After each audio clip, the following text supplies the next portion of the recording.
Hi, I'm Adrian. I'm the marketing director for Coca-Cola Philippines.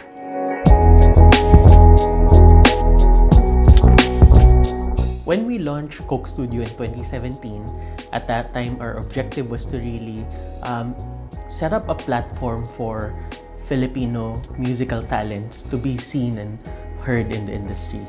We envision to work with emerging and iconic talents.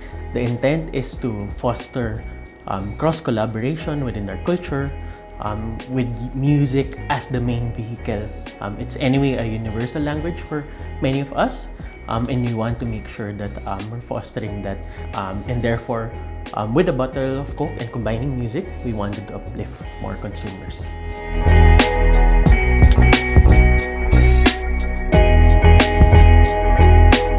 This is a country obviously with rich and fertile territory of musical talents. That's why we thought that uniting the number one passion point of music with Coke as a brand would be a good exchange of cultural collaboration.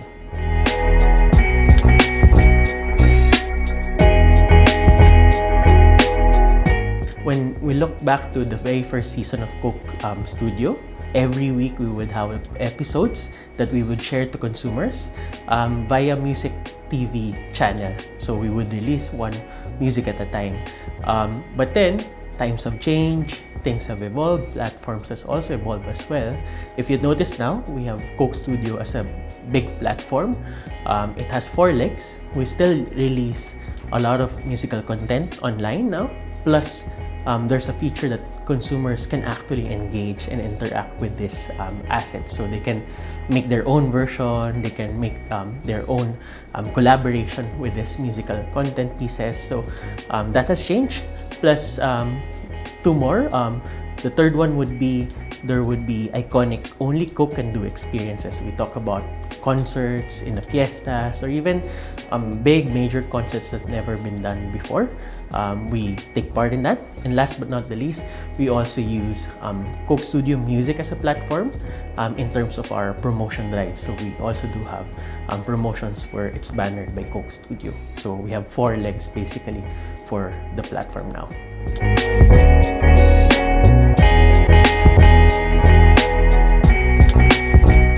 If I look back to Coke Studio, at the heart of it, collaboration is the central message that we always communicate on. But it has evolved through the platform. We have assets that people can collaborate to now. So when you talk about the platforms of Spotify, they can now create their own playlist and add us in. Or when you talk about the platforms of TikTok, for example, they can add their touch of music to it, they can add their own vocals to it, they can basically collaborate. So over time, it has allowed us to make the campaign two-way conversation with the consumers now. So I believe it has helped a lot in terms of the brand building. Not only are they able to listen, but they are able to partake in the campaign. And we love these collaborations and engagements from consumers.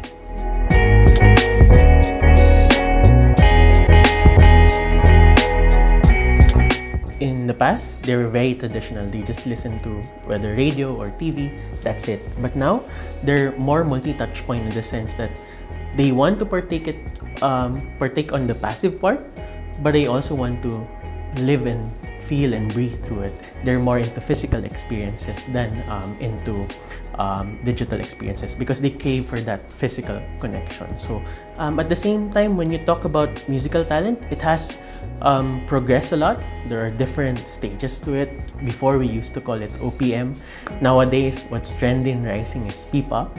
But we do realize that music can be inclusive too. It cuts across many generations, right?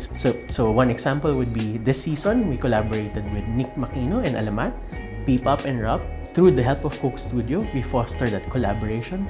We make it a stage for them to really own it and collaborate on the musical pieces and eventually make it big in the Filipino music industry. So that's how we're trying to evolve in terms of our artist selection. So we'll continue to listen to what the consumers tells us, but at the same time, it's a combination of what we also observe as in terms of gut feel in the music. So it's a combination of both art and science. I think that's where real magic comes, right? So when you combine both art and science.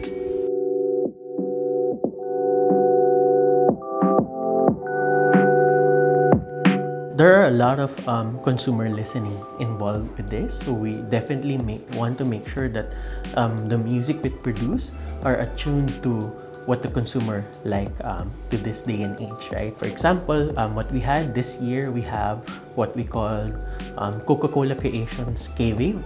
It's a product that lets you taste K-Wave. It's the culture behind it, right? So what big brand can do it except Coke? A 100-year-old brand reviving itself into a can with a K-Wave culture in it.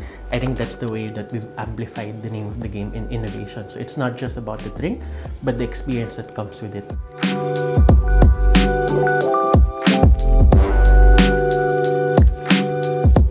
Music is very universal.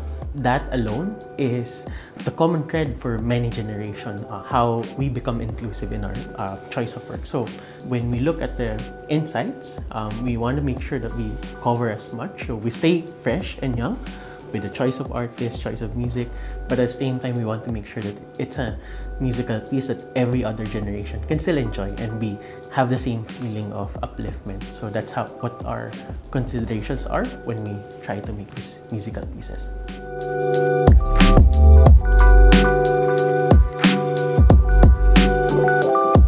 We said we wanted to be a platform of both emerging and iconic or legendary artists. Many people don't know, but Beanie is actually part of Coke Studio 3 years back. It's so different right now, right? They've elevated to so much fame, and that's what we're all about. It's just a testament of what we do as a company.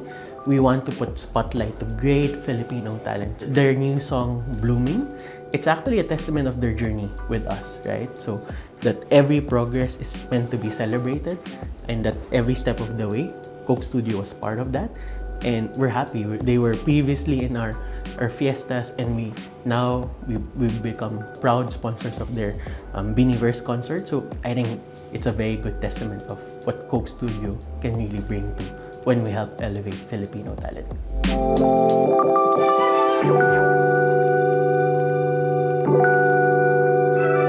We've always talked about our seasons filled with collaborations. So definitely more collaborations, more cultural collision. So Coke Studio is not just about one genre of music or one geography of music.